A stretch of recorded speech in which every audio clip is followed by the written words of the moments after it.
Good evening. How are you this evening? Did you expect me to actually show up at close to midnight in the central time zone? I don't know. I've had a day. I've had a day, and I wanted to talk about it because, as we learned earlier this week, if we talk about things that happen in our lives and we put them on YouTube, we never have to forget what happened. We can always just go look. So, you know, 20 years from now, when I'm old and I'm sitting there, we can say, John, what did you do on the 14th of November 2022? Mm, not good. I got no I got no thumbnails on the I don't know why that happened. Okay. Well, that's no good. Sorry to start the stream a little scattered tonight. Look, I don't know that I'll go for an hour. If I don't have anybody on with me tonight, it's okay. It's late. Um, but I get it. I get it. Some of you have to sleep. Some of you have other things to watch. Maybe you're not into the real estate like I am. Maybe you don't want to talk about it all the time. You don't want to practice it, and that's okay. I get it. I get it. I don't know why I feel compelled to talk about these things, but I think that I bring a perspective of one who has not had the level of success that others have had in this business over time, and therefore it's fun for me to see what it's like for other people. So tonight, what are we going to talk about? We're going to talk about my day because it was a long one. We're going to talk about getting my list together so I don't have to worry about it. We're going to talk about, unfortunately, Jay Leno had a serious medical issue. That's not good. We're going to talk about a Redfin report that's showing home price growth slowing. My question to you is that bad? For whom? Got a few things on the Twitter. Not going to be a huge, like I said, show unless you guys come to my rescue and get on the chat. Um, hopefully you understand. My whole reason for being on the YouTube, and I say the YouTube out of fun and respect, my whole reason for being on the YouTube in the first place is I want you to know what it's like to be a real estate agent in 2023, 2024. So I'm a real estate broker, so I want you to know what it's like day to day. You say, "Well, I don't really care what it's like." That could be, but if you're thinking like if you're an 18-year-old kid and you're like, "Hey, I think I should be a real estate agent." Well, maybe you should really kind of check those expectations at the door. Maybe it's not as easy as you'd think. Maybe there's a reason why 80% of the agents aren't going to make it past the third year of their licensure. 80%. I've made it past the third year, but man, I have had to struggle at times.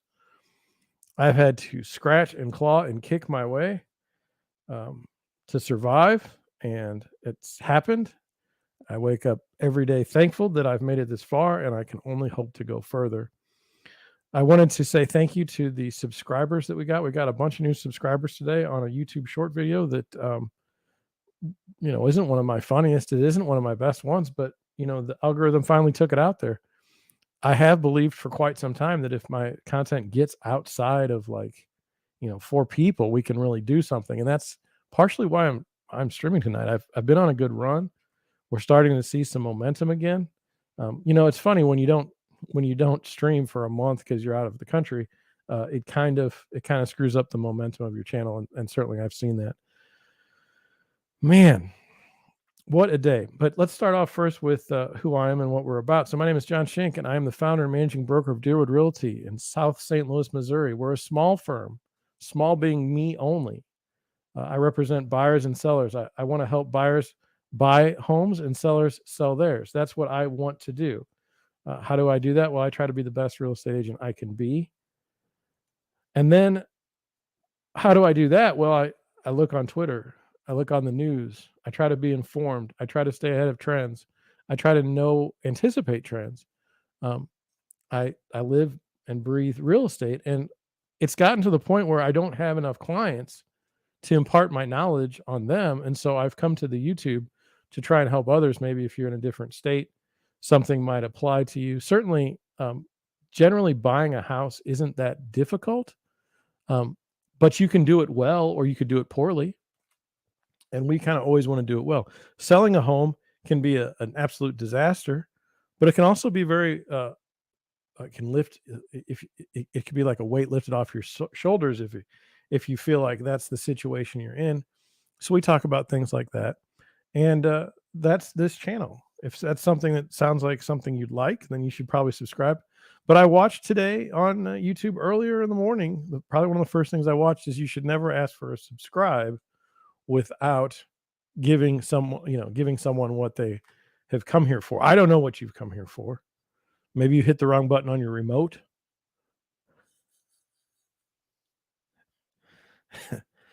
Maybe the title got you. I don't think it's a very particularly interesting title tonight. People will always be buying and selling houses, travels around the county, and get your pre-approvals. That doesn't seem like something I'd want to watch, but you've found me.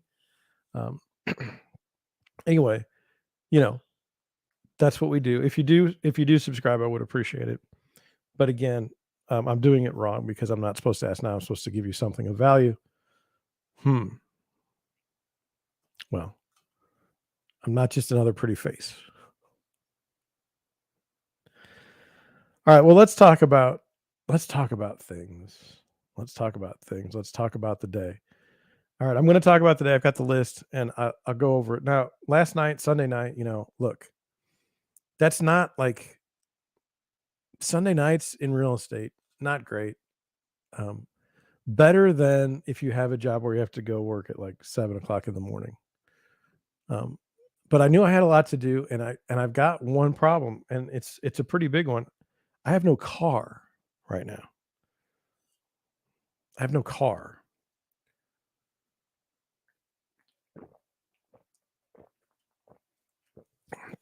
I'm super dehydrated, and I'm going to finish what I'm drinking. I'm drinking a Dr. Pepper, but I'm going to finish that before the show ends. Saturday, well, let me talk about the car. So I got back from the Balkans, and the day I was coming back, I asked my dad every weekend if he would just start the car once while I'm gone.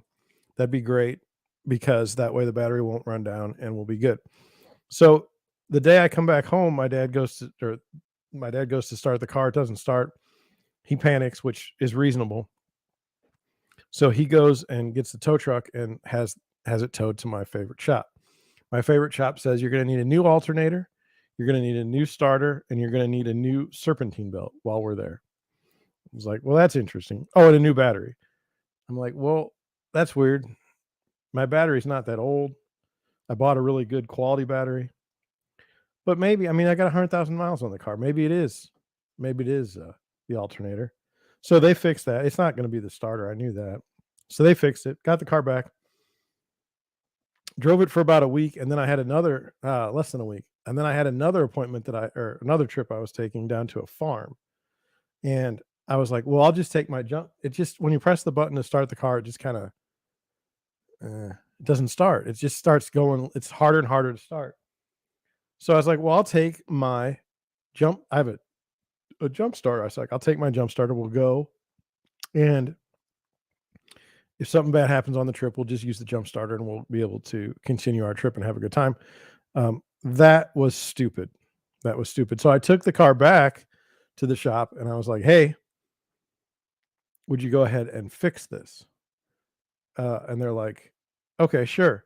So I get a call while I'm on my trip, and they're like, it was the alternator, we think, that we put in the new alternator. It wasn't working, and we redid this little regulator thing. I said, okay, well, that's good. So for about 2 weeks now, I've been in really good shape, but my wife's been driving the car, and a couple days ago, she said, I don't know that it's really running right. When I was picking up the daughter, it shuddered, and it didn't seem like it wanted to run. And then when I pressed it to start it again, it just didn't go well. So I said, okay, well, that's fine. that was like Friday. Saturday, I had a bunch of stuff to do, and it was like cold for the first time in St. Louis, like really cold. Went to go start the car, and it just clicked. Now, I had to borrow my parents' car the day that it was messed up the one time. I had to borrow my parents' car today because my day was just out of control. I had to go so many places. So so I had to do so much that I figured we'd drop the car off at the shop yesterday, even though they were closed, and put it in the drop box. So I get a call, so we'll go to that. So that's that. So I have no car. So I'm going into Sunday, and then on Friday, um, I have a very, very good photographer for my listing pictures. It's really weird. Like nowadays, photographers offer like listing packages, and so they'll offer all these things to go along with the listing. For instance, they'll offer they'll write up the listing for you. They'll they'll print out, they'll print stuff for you.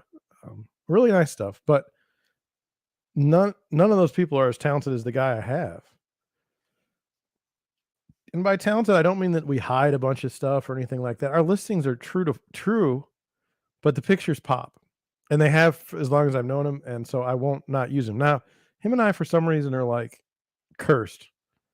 So Friday when I was at a house all day for video and pictures and 3D tour and floor plans. His we got done with in the morning on Friday morning, we got done with the video.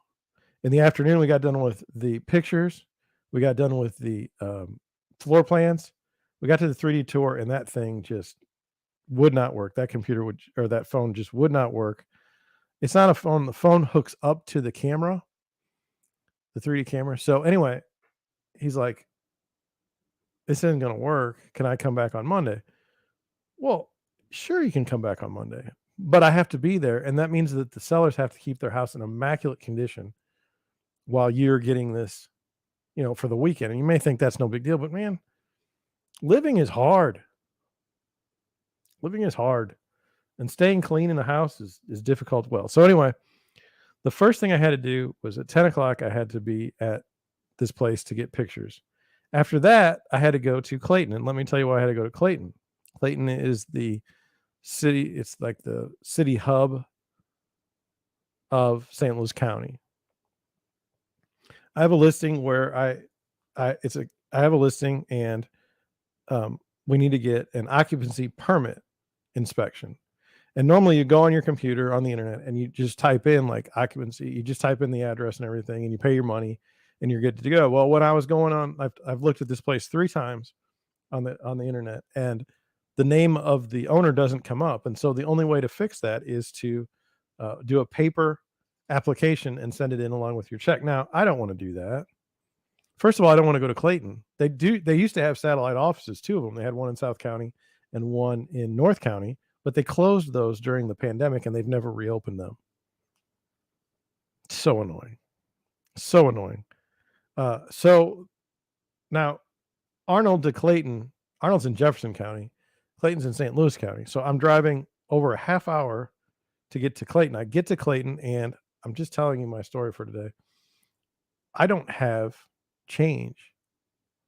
I don't have my car, and I keep the change in my car. I don't have any change, and I'm downtown. I'm basically in an urban area where they charge for parking.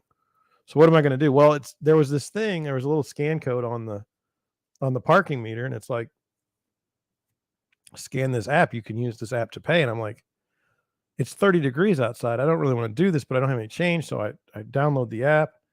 I put in all my information. It takes like 10 minutes.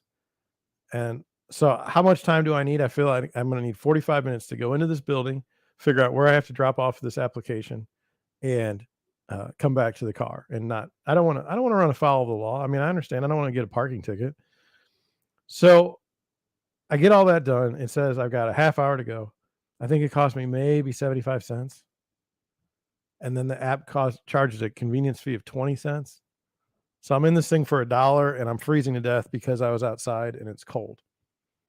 So I go I go inside and I see this line, and this line of people's like going in one direction, and I'm standing there, and I've got to go through security at the county building. If you have to go through security at the county building, maybe the county's not always doing stuff right. Like maybe it's pissing people off. It's just a thought. But anyway, I'm getting ready. I'm like, by the way, there was a very nice guard there. And I don't normally talk to the guards because I'm afraid that they're going to pull me over, and interrogate me for some reason. And I was like, man, it looked like I was coming in the wrong way. And she said, no, everything's downstairs now. I said, oh, really? She's like, yeah. So I'm putting my wallet in this container my wallet and my watch and everything, so I can go through the metal detector. And I'm like, hey, do you happen to know where I put these applications for this? And she's like, in that black box right there. And it was behind me. It wasn't even in the security line. I was like, really? She's like, yeah. So I put it in there. So I was in the building for maybe 5 minutes. Maybe 5 minutes. Took me half hour to drive there, in the building for 5. Now they're supposed to call me between 7 and 8:30 tomorrow. It's 11:30 in the morning. It's 11:34 here in Central Time. I'm not going to answer the phone at 7 tomorrow. I'm just not. So then I'll have to call them back the next day. It is what it is. It is what it is. Like, it's stupid. Just so you know, the county only to get a reoccupancy permit, the county inspectors only let you call them between 7 and 8:30 in the morning. Okay. The rest of the day, you cannot call them to schedule an appointment. Okay. Stupid. Okay. Not user friendly. This is for the whole county. This isn't just for real estate agents. This is for regular people. It's the dumbest thing in the world. I don't know who came up with it, but it's not user friendly. Let's put it that way. Anyway, so then I get done with that. I go to a listing that I have, and there was somebody that showed it last night, and they said that the house smelled of cigarette smoke, and they didn't like it, and it was terrible, and there's no way that their buyer would buy it, which was kind of harsh, to be honest with you. I mean, really? And so I went in, and it didn't smell bad. It didn't smell bad. Now, that's not me. Like, I kind of know what cigarette smoke smells like. I mean, I'm not. Anyway, so what do you do? So I just wanted to make sure that everything was good in the house, because there was a showing scheduled for 12:30 or 1. Anyway, I called that guy. That was another thing. I was supposed to go from Clayton and come all the way back to this showing. Now I come back to the showing, and I called the guy before I left Arnold, and I said, "Hey, you going to be at the showing at 12?" And he's like, "Oh man, I forgot. I meant to call you on Sunday. My buyer isn't pre-approved, so I'm not going to be able to show the house today." I was like, well, okay. Well, at least I got that figured out, because when he called on Saturday, I had no idea what he was saying. I thought he wanted me to go out there for the showing. So the pre-approval thing is going to come back in a minute. So now I've got a good set right now, but I have another problem that I haven't told you guys about. Before I left for Bosnia, my kitchen sink started to overflow. And it happens, right? It happens. So we decided, my wife and I, that we were going to get rid of the garbage disposal. That there's no reason for a garbage disposal, and that must be the issue. And so I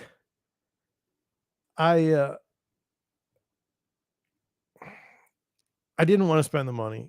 I did want to get it done by a professional, because I can play around with plumbing, but it just doesn't go well. And I don't have the time right now. I'm running around like crazy.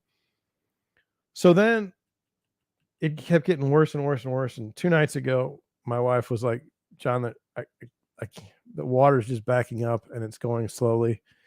We're going to have to do something." I said, "Okay." Well, that was like a Saturday. And if I called like the sewer people to come out on a Saturday or Sunday, that's overtime. That's going to cost me a fortune. And I'll tell you the story. When I met my wife, I don't know, my wife, I love my wife. Okay. Just understand, love my wife. When I met my wife, there were things, she had a home of her own. There were things that had been neglected. There were issues with the home.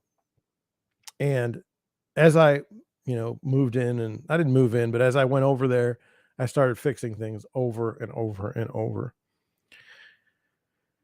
Just different things. And I mean, that was kind of, it was nice to fix the things because she appreciated it, but it also gave me something to do when I was over there. And so, um, at her house, the drain was running slow in the kitchen, and so she called a drain cleanout company, and they came in and used the cable process, and the cable got caught on the iron pipe underneath the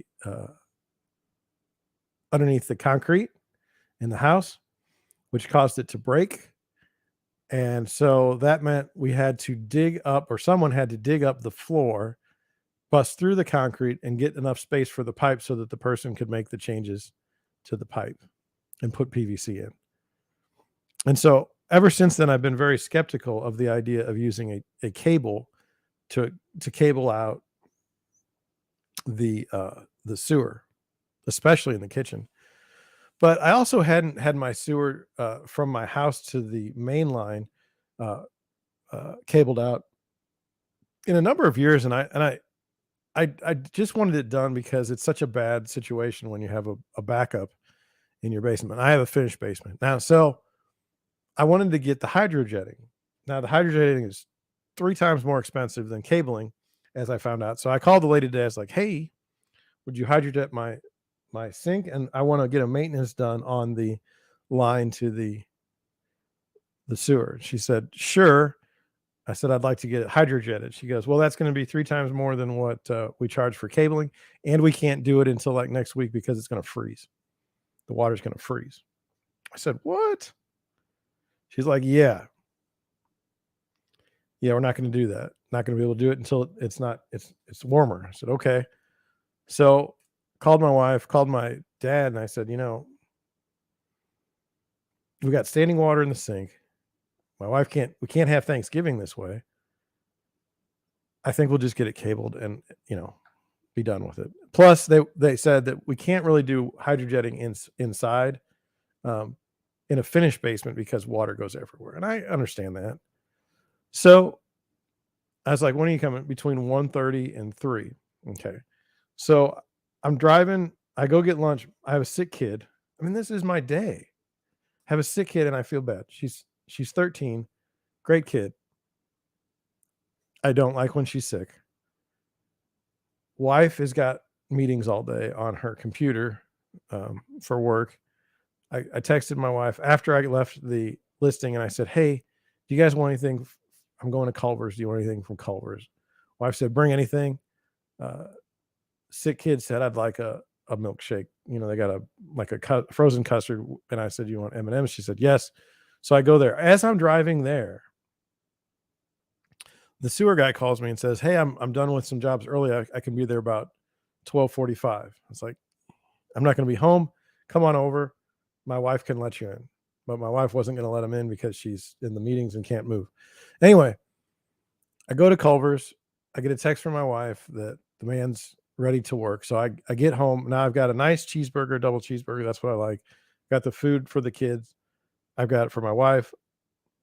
I can't eat this hamburger. I can't eat this cheeseburger like on the road. I mean, it's just a greasy, wonderful thing, but I mean, it's so messy. So I eat the cheeseburger. He's like, "You gonna be here?" I'm like, "Yeah." It was a double cheeseburger. "Are you gonna be here when I get done cabling to the outside?" "Yes." But he was cabling, and I had to go pick up my mom from the gift store. She volunteers. She volunteers at a hospital, and she works in the gift department, and then she wants to come home. So I go and I leave to pick up my mother because I'm borrowing their car for the day since my car's in the shop.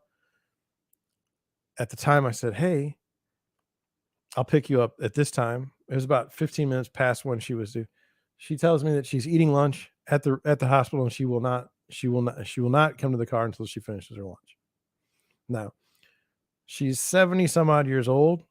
She's been been a wonderful mom.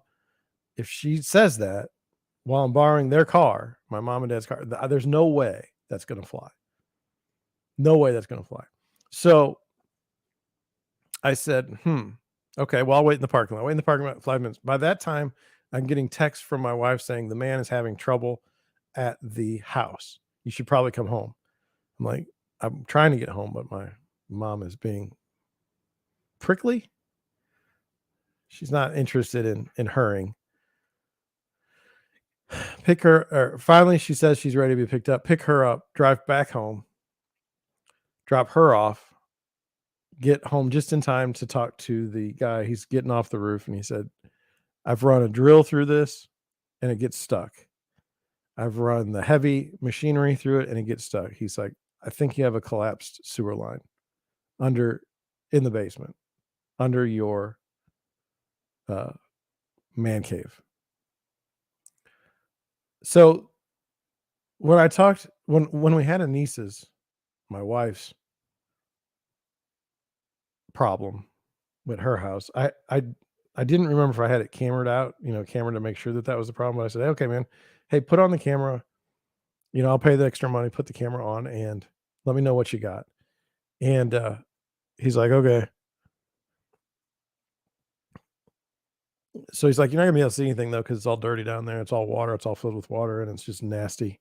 And I was like, that's cool, but at least we tried. So he locates it. The camera, or the camera gets stuck about halfway through my room, which means I have to dig up I have insulated floors in the basement. I have, I have nice luxury vinyl flooring, planks, hand scraped, which they aren't. They're machine scraped. But anyway, they say it on the package. It's from China, so it's okay. No one's going to call them out on it. I just I don't want to take up all the floor. But my wife has no sink. So now I've got that to deal with. They haven't called me back about the car. And I'm talking to one person about getting a mortgage pre-approval, so they can write an offer on a mortgage. And it's just like all this stuff is happening. And then I've got to put together paperwork for a listing. And then I've got to meet with those people. And then I've got people coming over to my house at 7.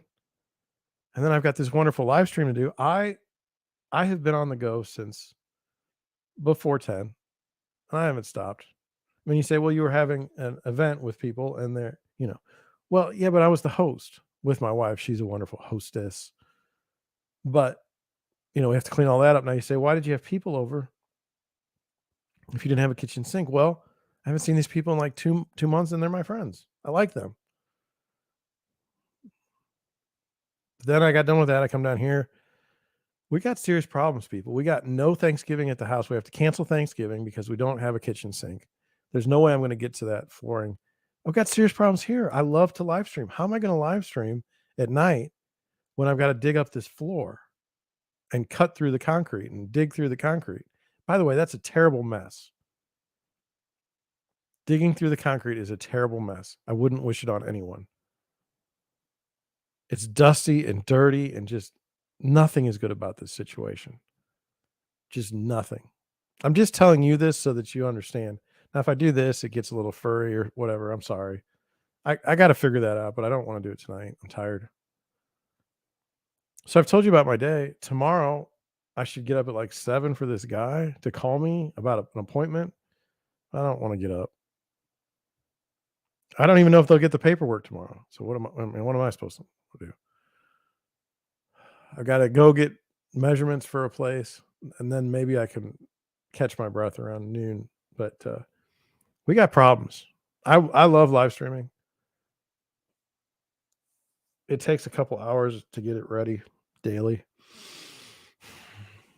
I've been working a lot, and it's just like, ugh. So I'm not going to get it done before Thanksgiving. Bear with me. I might be tired, but we're having a good run. We have lots of people watching. Not always watching the live stream, but watching the replay. And so I want to thank those people who watch the replay. Thank you. I'm trying. We had a great day today. We're up to 118 subscribers. Thank you. Let me drink again.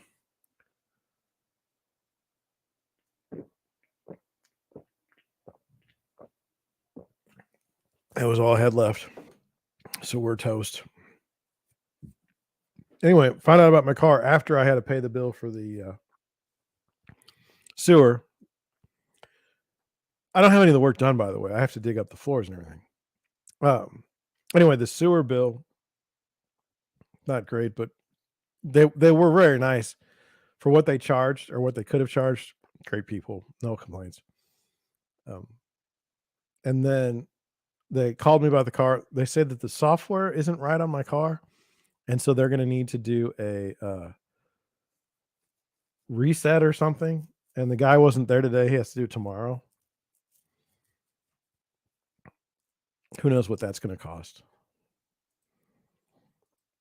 Who knows if that's the problem? Why would it start now, 10 years later? That doesn't make any sense. Anyway, I'm not a car guy. Well, I am a car. I love cars. But I know that they're expensive and they always cost money. So we're going to move on. Now, I have a second. It's so weird. I had this thing I wanted to put down and I didn't. I don't know why. I'm going to put it down now just so I don't forget. I guess it was so obvious probably at the time.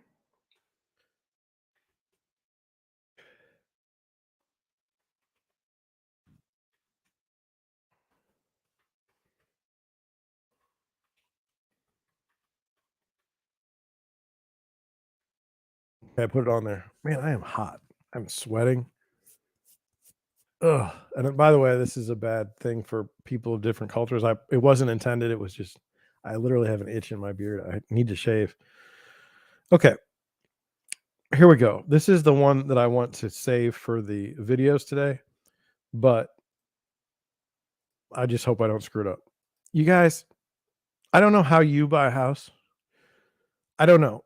I don't know what you're thinking when you're going to buy a house. But let me just try to help you a little bit, okay? You find yourself an agent, you can find yourself an agent.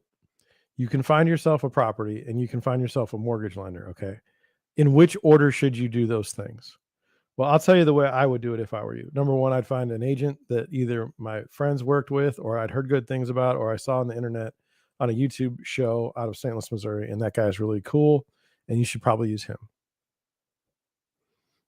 But seriously, um, you should probably talk to a real estate agent and see like your comfort level with them. Okay. And then second step, they either know a bunch of lenders or you may have a relationship with a lender previously. You may be friends with a lender. You may be friends of friends. You may have heard good things about such and such group. Go and do yourself a favor and get yourself a pre-approval. We'll talk about why next. The third thing you want to do is you want to work with your agent to look at homes within your price range based on your pre-approval to go buy a home. So, what do many people do? What do many people do? Well, I'll tell you what many people do because I see them when they're calling me asking to see a house. They look at houses online first, go to the house, and then have no way to buy it if they actually like it because they aren't pre-approved. Now, I don't understand that. How are you going to buy a house with no mortgage? How do you know what you're going to buy if you're going to use a mortgage if you haven't been pre-approved? Now, I don't want you to think that this is a question of intelligence. Too often, definitely on the Republican side for years and years and years and years, the thought was always, well, if you go and work hard, okay, you'll make money somewhere, right? You working hard is an asset, and it's a good enough asset that it's going to take you places. But what I found in my life is that working hard doesn't necessarily mean anything. It's certainly not a guarantee for success. There are many hardworking people that make minimum wage. Okay. Working hard is not, therefore, the answer to everyone's problems. So these people that go in this direction are not dumb. They're not stupid.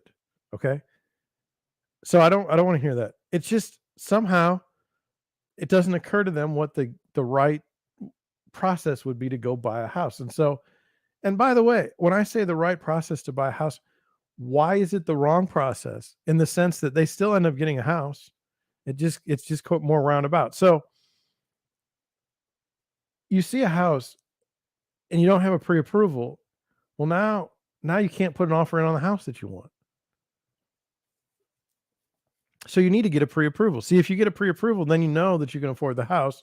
Then you can write an offer that's based on your pre-approval so that you can actually acquire the house that you actually went to go see in the first place. Now you say, John, you can't possibly be telling the truth. Everyone would go get a pre-approval first because that makes the most sense. Well, it doesn't make the most sense to get the pre-approval first. You don't have your real estate agent. How are you going to know? How are you going to know what you want to buy, or how are you going to go and find out the most accurate listings if you don't have a real estate agent? So you should probably find a real estate agent first. They should probably help you get a pre-approval, and then you should probably look at houses together. That's probably the best way to do it. It's the way I would recommend, but it's not the way everybody does it. And so I've had numerous times in my career where someone comes through an open house, someone goes on a showing and says, "Hey, I want to buy this house." I say, "Great. Where's your pre-approval?" Say, "We don't have a pre-approval." I was like, "Well, how do you know that you can afford this house?" They say, "Well, we really haven't thought that part through. Can you help us?" And then I put them in touch with a lender, and then they work. And sometimes the lender says, "There's no way we can extend credit to these people." And then sometimes the lender says, "Thank you, John, for sending this person our way. It looks like they're going to be approved for way more than what this particular home is going for. Congratulations, you now have a new buyer," which I appreciate. I like buying. I like helping buyers buy homes, but you got to have that pre-approval. You just got to.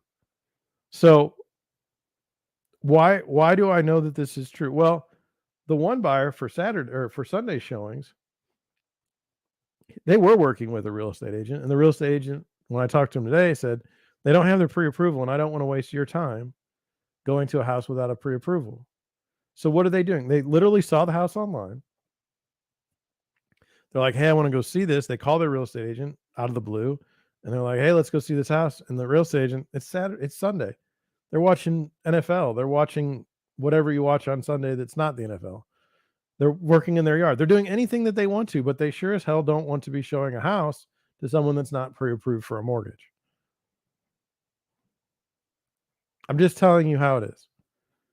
Is it good? No. But now a good agent, understand, a good agent will try to help a buyer get a pre-approval because how does it hurt them? It doesn't. It doesn't hurt them. So anyway, I was working to help somebody get a pre-approval so they could maybe make an offer on a house. Got to talk to the people tomorrow about that.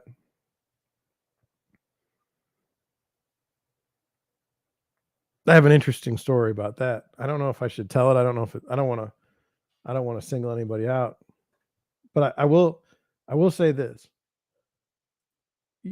for those of you who are uncomfortable getting a mortgage right now, uncomfortable getting a pre-approval.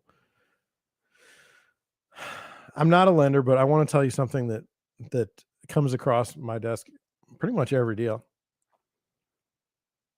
Source of funds. Okay, it's going to come into play. The bank wants to see, there's all kinds of fraud that happens in real estate. Okay, all kinds of fraud.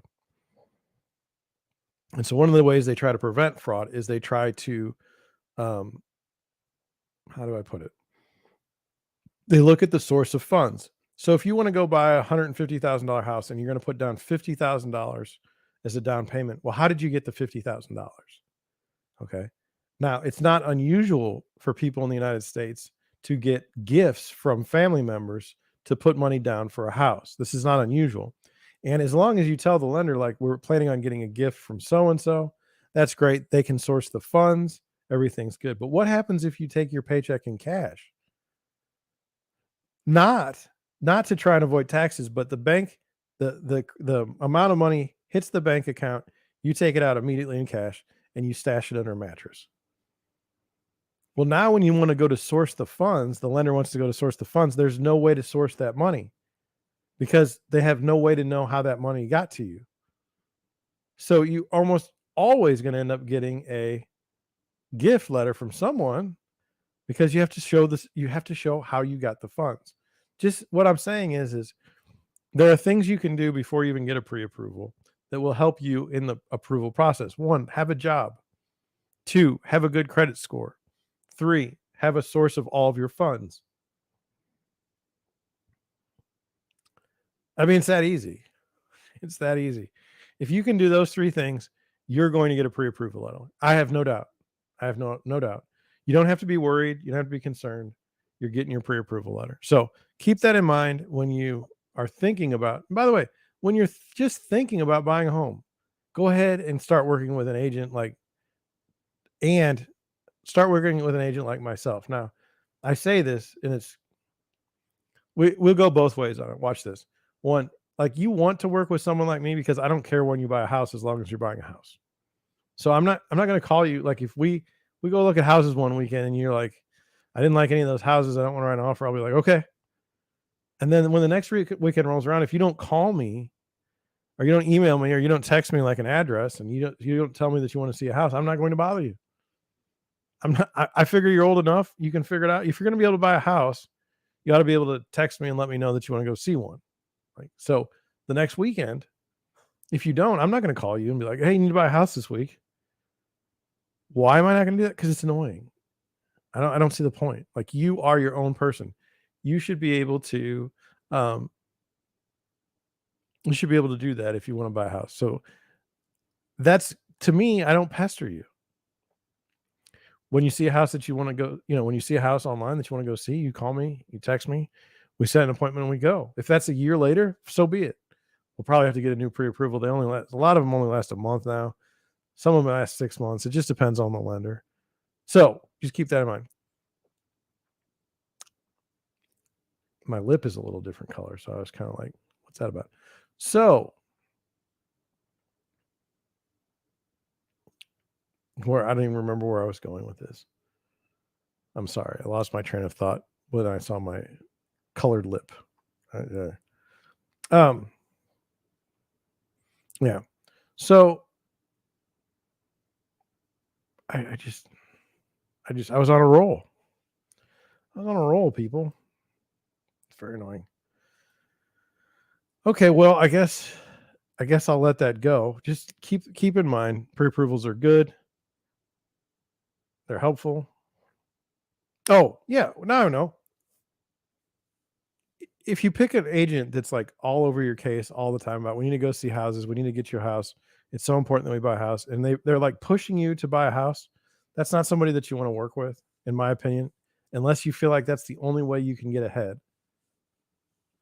How would you know that? That's when you call like somebody off of a Zillow listing and say like, hey, I'd like to see this house, and they're like the 17th member of the buyer's agency team for this huge outfit. Like, yeah. You don't want that person. It's not going to be good. It's not going to be good. Moving on, we're going to go into our Google Trends. I think we're good for time tonight. We're going to go in our Google Trends. First thing, though, I'm sorry. I forgot. I want to go to the Deerwood Realty Livestream page, the Deerwood Realty website. It's late, guys. It's after midnight, and I'm still awake. I'm not proud of this. Okay, here's the Deerwood Realty website. What I want to see, I want to figure out why my pictures didn't come up today. I'm going to have to talk to my friend. Going down here, I missed it because I'm tired. 30-year fixed rate. Can you see it? Yes, thank God I've got that working tonight. 6.65%, an increase of 3 basis points since yesterday. Why is it that the mortgage rates are going up? I'm sorry. Why is it the interest rates are going up, but the mortgage rates are going down? Well, the Fed has been watching these things and says that the spread between their interest rates, which are probably the borrowing rate, the Fed funds rate, I don't know exactly what it is. I think it's like 3.3 something. Let me see if I can get the Fed funds rate real quick. The current Fed funds rate.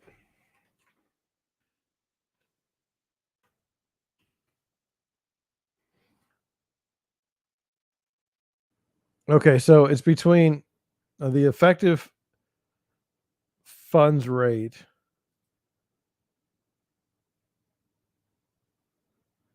for the 10th, for 11/10 is 3.83%. And the target rate is 3.75 to 4%. Okay. Depending on how much money you borrow and whatnot, that's where it's at. So why are we at 6.86%? Are we at 6.86%, guys? I wasn't even. 6.65%. Why are we so high? Why is the spread so high? Well, I don't know. It's a mystery to the Fed too. They don't like it. They think that that's weird. Um, it is the largest spread that we've seen in a long time.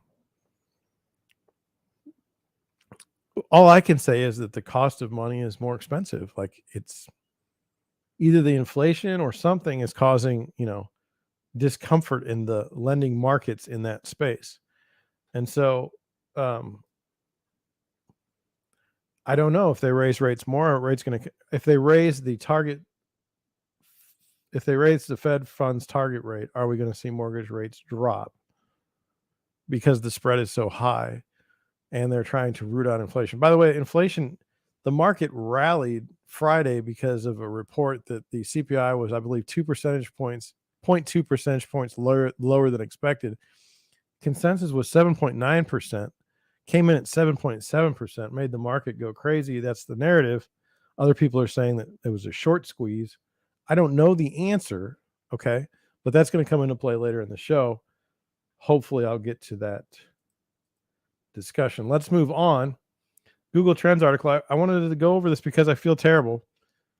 After suffering burns in a gasoline fire, Jay Leno says he's okay. I was not on the Jay versus Dave. I was not a Jay Leno fan. I've only become a fan of Jay Leno in the later years after kind of watching Letterman, I don't know, blow up in a way, not in the negative, just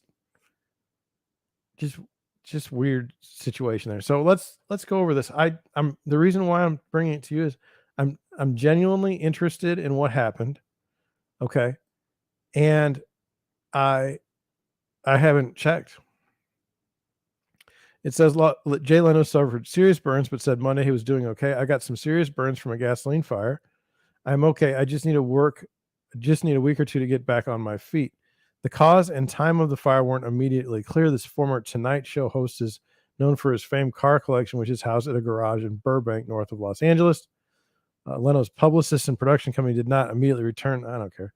Leno had been set to appear at a financial conference in Vegas on Sunday, but canceled because of a serious medical emergency. People magazine reported earlier Monday, citing an email sent to those attending the conference. It says the comedian took over NBC's Tonight Show, but it's fine. Leno turned his love to cars into a CNBC series, Jay Leno's Garage, and now hosts a revival of the game show You Bet Your Life. I didn't know anything about this. I didn't know he does a game show, You Bet Your Life, a remake. Anyway, I've seen him on Rogan, Jay Leno. I've seen him on a few other things. Very interesting. Listen, look, if you're 25, you probably have never seen Jay Leno do the Tonight Show. You've probably never seen him do stand-up. You may have seen him on Rogan. Probably don't know who he is. But anyway, I don't wish bad things on him. Let's put it that way. Look, this buy now, free refinance later. See rates, better.com. Better.com. That's funny. Okay, here we go. Let's go to the Twitter. I'm not going to try and, drag out this live stream too long tonight, but I did want to show these things. And so we'll do this, and we have one article tonight, and then we're going to head on out. Okay. All right. Let me just make sure that it's good. I'm going to check my microphone because I'm nervous that, that one time when I had the whole live stream, and anyway, here we go. Las Vegas. This is Lance Lambert. He works for Fortune magazine. He's in the housing arena. Let's dig into Redfin's remaining properties in Las Vegas. Now you have to understand, Redfin decided to do iBuying, which is they buy houses, they slightly renovate them, and then they sell them. What I saw Open Door do for the most part is they buy houses too high. They don't do any renovations, and then they try to sell them for higher than what they bought them for. The idea is, and I'll tell you, this is not new. Okay. The idea is if you're a home flipper, if you're an iBuyer, you want to be the only person that the person calls to get an opinion on the price. And so what they do really fun is this. They say, "I will give you a guaranteed price." Let's say a house is worth 200,000. The iBuyer goes in there. You see a pretty ad on Facebook, a friendly commercial on television. This guy's like, "I just want to buy your house, and I like puppies, and the environment is terrible, and we need to fight climate change, and I'd like to buy your house." And you're like, "Oh well, Mister Commercial Guy, it really resonates me that you want to save the planet, and so I will call you, and I will not call any other iBuyers or investors." And so they're like, "Thank God." So they go to the house. Now it's worth 200,000 every day of the week. And so when you go there with the iBuyer, they talk about how they send money to charity. They talk about how their company is built on integrity, and then they give you a price that they will guarantee that they will buy the house from you for 150,000. And I guess because you don't know any better, you're like, "Oh well, I thought it was worth two, but I mean, you're going to give me 150 and you care about the environment. So yeah, here, you can buy this house for me." And so then they're like, "Great." Now, how could you avoid this happening? Well, one, you could call a real estate agent and say, "Hey man, what's the comps on this? How much is this worth?" And a real estate agent would go out there if it's a good real estate agent, and they'd say, "Well, you know what? I could probably sell this for 200,000. It looks like about a $200,000 house based on what I see." And you say, "Well, what's your commission?" "My commission's X." I guarantee you at the end of the day, you net more than 150,000. But you don't know any better because you hate real estate agents or you've heard that. So you don't use them. So then another way you could even kind of do better is if you ask another investor, another iBuyer or such, say, "Hey man, how much is this? How much can you buy this house for me for today?" And they'll be like, "I don't know. How much did the other person say they'd buy it for you?" They say 150. "We'll give you 155."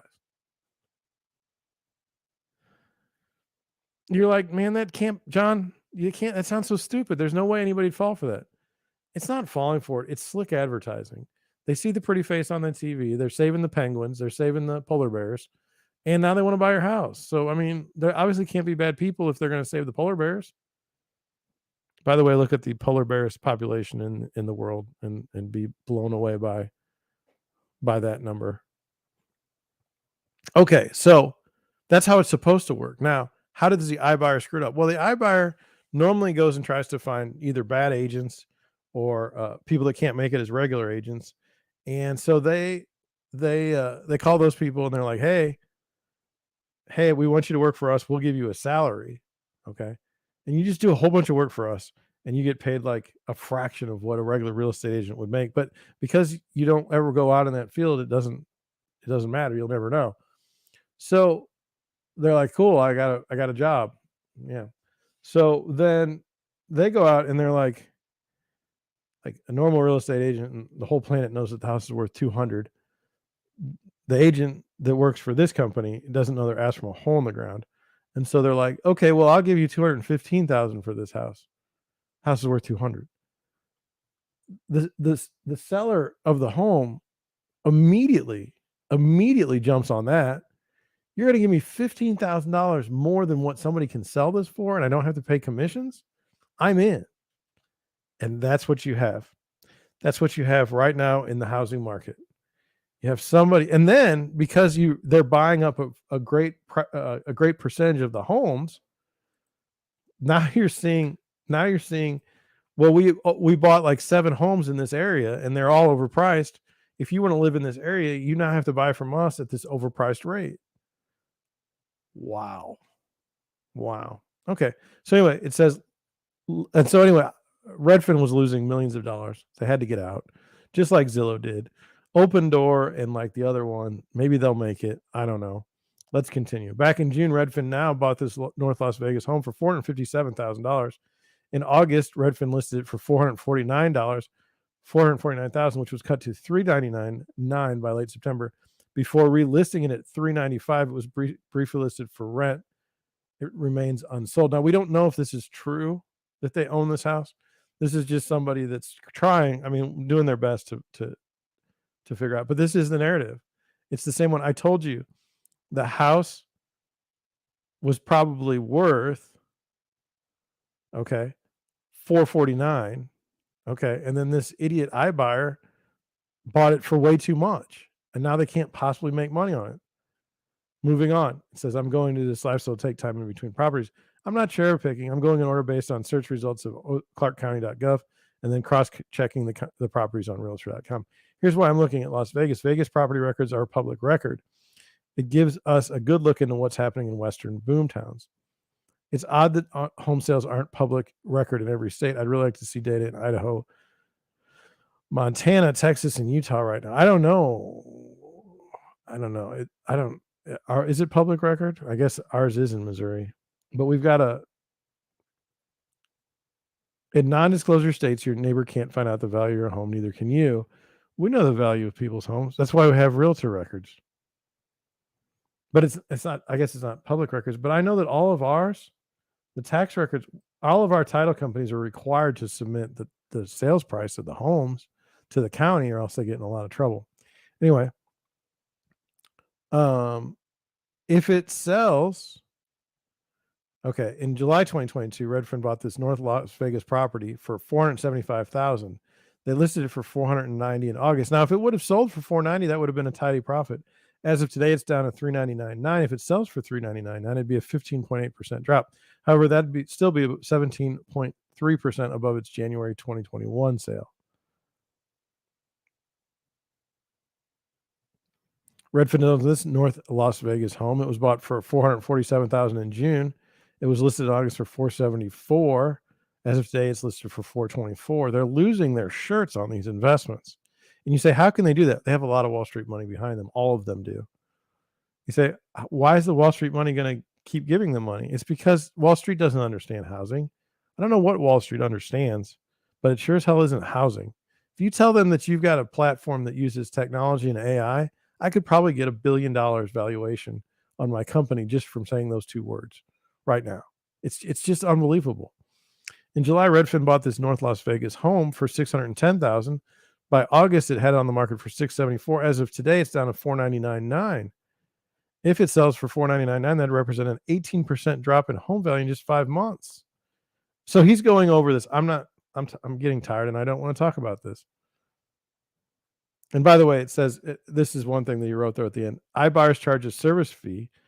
They can make dollars even if they sell a small loss. I'm not using open door listings to beat up on iBuyers. I use them because they're resale listings. It helps us to see how the market is shifting.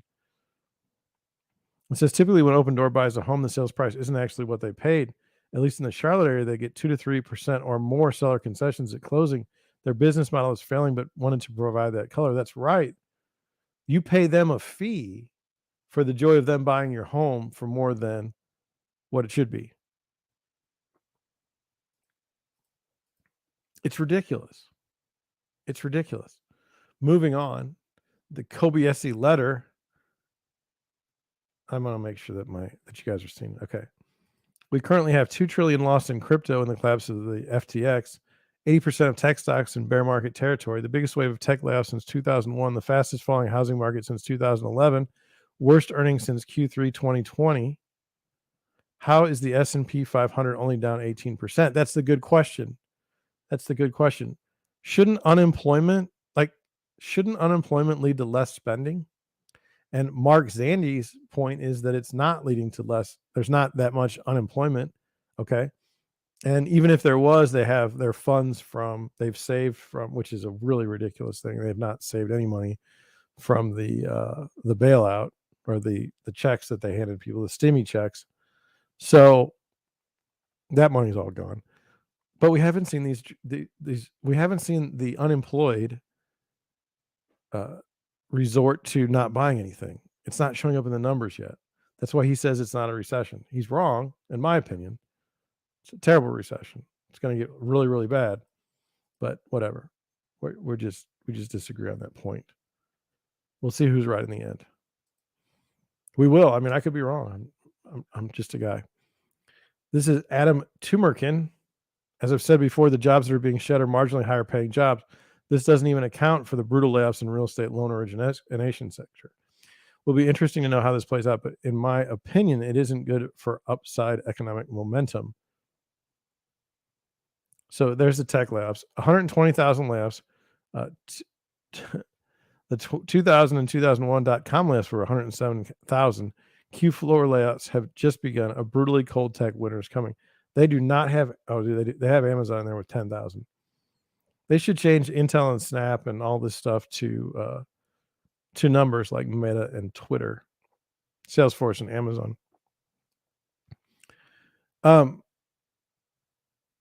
I have my own brokerage.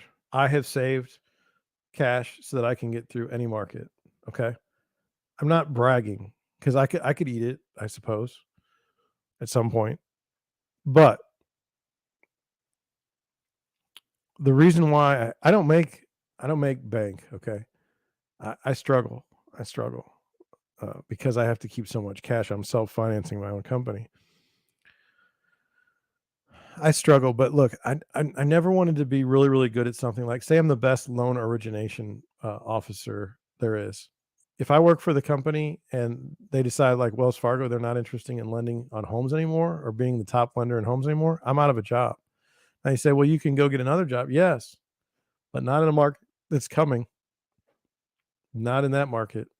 I'm out of a job. And, if I've got kids playing soccer, if I've got kids that are going to college, I'm not going to be able to afford that. Like, my quality of life is going down. I'd rather my quality of life be going down with the idea that my life can get better with my own business than I'd ever want to be laid off. I would hate to be the best loan originator there is and yet still be laid off because of an economy and I have no control over it. This is what I've done. This is my actions. This is what has happened. I'm not proud of it, but this is the chance that I'm taking in my life. And if it works out, great. And if not, you guys know what I tried. Steve Matthews, he seems to be a news anchor. He's at Bloomberg. It says more than 30 million homes in the U.S. are mortgage free, with Florida, which has the highest proportion of retirees, the state with the biggest percentage of free and clear homes. What does that mean? Well, if you have a free and clear home, that means you don't have a mortgage. That means if rates go up, it doesn't really affect you at all. It's not like you have an adjustable rate mortgage. It also means you're not going to be in a hurry to sell. You're not going to be in a hurry to sell. Why should you sell? Like, why should you sell your house? If the market goes down and you've got a great mortgage and you don't see any opportunities out there that are better, you're not going to sell. That's the point. That's what I'm trying to get at. Moving on. This was Liz Ann Saunders wrote, "This is the worst home buying conditions in history." We talked about this last night. Soaring mortgage rates have sent the U.S. housing market into a tailspin. It's true. There's very few people looking at homes right now. But there's still people looking. I mean, that's the thing. There's still going to be a market for homes. I got to fix this. Okay, fixed it. Now, what I wanted you to see is the monkey, Grooky the monkey. His front part is, "In the time of chimpanzees, I was a monkey." That is a reference to a Beck lyric. It may be another reference to something before that, but that's how I remember it.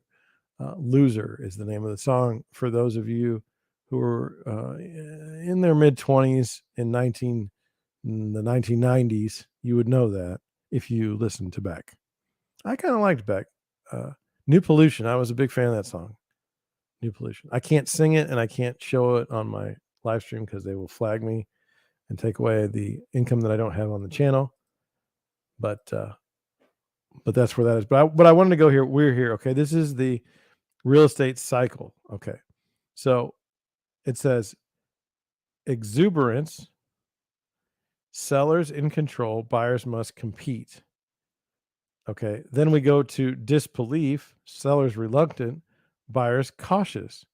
Then we go to dependency, sellers relent, buyers in control. I think we are right around here. The turn, sellers think twice, buyers losing advantage. Elation, sellers advantage, buyers must be aggressive, and exuberance, sellers in control, buyers must compete. Sellers reluctant, buyers cautious. Yes, sellers have not relented. They would relent by lowering their prices, and they have not. That's where I'm at. Okay. One last Redfin article. Look, Redfin, I can kick them all day long, but they have some of the best real estate research printed, published on the internet, and they also have a way of getting it distributed. Whereas some people may have great information, but it doesn't get distributed out there so we can find out. Housing market update: annual home price growth slows to 3%. Now, I'm not going to read too much. I've got the link in my in my um, in my notes. It'll be in the description. Let me just go over. This isn't too big, so let's just go over it. So this is housing market update. Annual home price growth slows to 3%. Now, my question to you is that a bad thing? I mean, home price growth, and it's a bad thing? It should be at least home prices aren't falling. Inflation has begun to slow, which is already helping bring daily mortgage rates down. That's a very odd narrative. However, a longer trend of lower inflation is needed for sustained rate relief. Home sale prices rose 3.2% year over year during the 4-week period, the smallest increase since July 2020. The median home sales price has fallen 8.4% since reaching an all-time high in June, when the 30-year fixed mortgage rate was over a point lower than it is now. Yeah. Home prices rose 0.5% during the same period last year. Interesting. Early stage demand may be leveling off as serious home buyers who must be in the market now grow accustomed to mortgage rates near 7, and the ability to negotiate with sellers on price and terms improves. It improved, but it's not great. Mortgage purchase applications ticked up last week after 6 weeks of declines. Redfin's Home Buyer Demand Index, a measure of requests for home tours and other home buying services from Redfin agents, increased 2.8%. I don't really believe that they have a big enough market where you can really be accurate for Redfin, at least in St. Louis. The amount of market share they have is nothing. The morning's report indicate the overall inflation rate is finally starting to back off, makes it even more likely that the Fed will slow their rate increase 50 basis points last month. Now, I don't know when this was published. November 10th. Now, this assumes, there was a guy speaking in Australia from the Fed this weekend that said that 7.9 on the CPI is still ridiculous, and they will still go at it. And so anyway, the inflation news is already helping to bring daily mortgage rates down. However, Chair Powell has indicated that inflation rates would need to slow for several consecutive months before the Fed would lower its target for how high it raises rates next year. Most people are of the understanding that we're going to be losing jobs because of this. Like, there will be a higher unemployment rate than we've seen in quite some time to try and quell inflation. I don't know if it's going to work. I think it's risky. Do I think that they have to do something? Well, I don't know if they're the problem. If you look at the Inflation Reduction Act passed by Congress, that there's no question added inflation. Anyway, the policies that the government has come up with are pretty terrible. Still, home prices are propping up inflation, but things are changing faster than the numbers we have would suggest. The employment numbers that came out today don't reflect this week's layoffs, and prices of the past month's closed sales don't reflect the contracts home buyers are signing with sellers today. The buyers who remain in this market are likely getting much better deals than the median asking or sale price reflects. The typical home now sells for less than asking. Price drops remain at a record high, and seller concessions are becoming increasingly common. It's not good. I have listings coming up. But, I have to work with the market that I'm in. It's not, it's always going to be a challenge. Leading indicators of home buying activity: 30-year rates increased 7.8%. Fewer people search homes for sale on Google than this time in 2021. Searches during the week of November 5th were 28% down from a year earlier, but ticked up a point from the previous week. Now, I'd really like to know how they have accurate search data from Google. Seasonally adjusted Redfin Home Buyer Demand Index was up 2.8% week over week, but down 34% year over year. Touring activity was down 30% from the start of the year. That really doesn't count compared to a 4% increase from the same time last year. That's most important year over year. I mean, we're getting at the point between November and December, basically Thanksgiving and Christmas. The market's typically always dead here in St. Louis. It's dead in January, dead in February, and then March picks up, and we have a wonderful time until about August, maybe September, and it goes down again. That's just the cycle here in St. Louis. It's been that way for years. So yeah, I don't want to go into each single chart or anything like that. I was hoping to get a little bit of spam tonight. I didn't get any. I'm going to have to write this up. Anyway, since there's no one in the chat, it's not a complaint. I understand it's late. I'm not going to stay online much longer. I'm going to go to bed. I would like to take a shower. I don't know if that's going to happen. Look, I know some of you guys watching in the next day, and I know that just know that I appreciate it. You know that I appreciate it. That's all you need to know. I will probably be back tomorrow night, hopefully around 9. This is a little late. I do need to work on the flooring. I do have things I need to do. Ugh. Tough times, but we're going to get through. I'm going to get through with you, and you're going to get through with me. Thank you for watching. Thank you for listening. I will catch you on the next one.